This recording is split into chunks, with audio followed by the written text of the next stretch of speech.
Good afternoon. Donna Lazinski with the Hillsborough County Sheriff's Office. Just to recap, earlier this morning around 5:30, we received numerous 911 calls about a shooting that occurred on Ranger Drive. Our deputies responded and located two female victims who were both shot. The first was a 40-year-old white female who was shot in the shoulder, and the second was a 30-year-old white female who was shot in the leg. Both of those subjects were transported to the hospital and are in stable condition. At that time, we began trying to make contact with the suspect at the residence. We established contact with him at 7:30, and our crisis negotiators, who I have to commend for their tireless effort today, as well as our SWAT team, spoke with the individual on numerous occasions, requesting he come out, surrender himself without further injury to anybody else. This continued till about 12:30 when he refused. We stopped making contact with us. He wouldn't answer our calls or any of our attempts to contact him. During that time frame, an attorney for the suspect showed up. He also attempted to get the suspect to turn himself in and come out again so that there would be no further harm to anybody. That was unsuccessful as well. We then began further attempts to try to contact him. We sent robots through various windows of the house to try to see and make contact with the subject, see where he was inside. That was unsuccessful.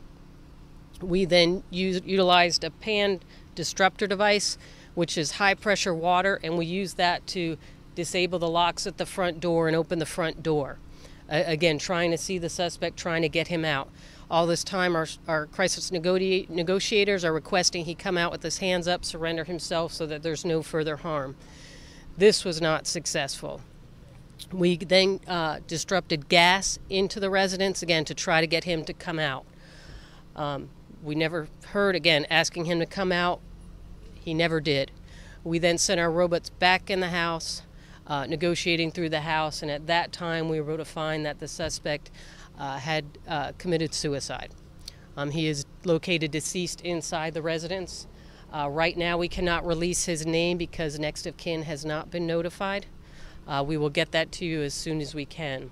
But again, our negotiators made every attempt. They talked to this individual for 5 hours today to try to get him to surrender himself. And he neglected not to do that. The gentleman who came up and handed the cell phone to you and had contact with the subject inside, was that a friend, an attorney? What was his relationship? There were a number of people that he were calling that came to the scene, so I'm not sure which person you're talking about, but he had friends and an attorney respond here. What was the relationship between the two women who was shot and the person who's committed suicide? It appears to be a romantic relationship with one of them.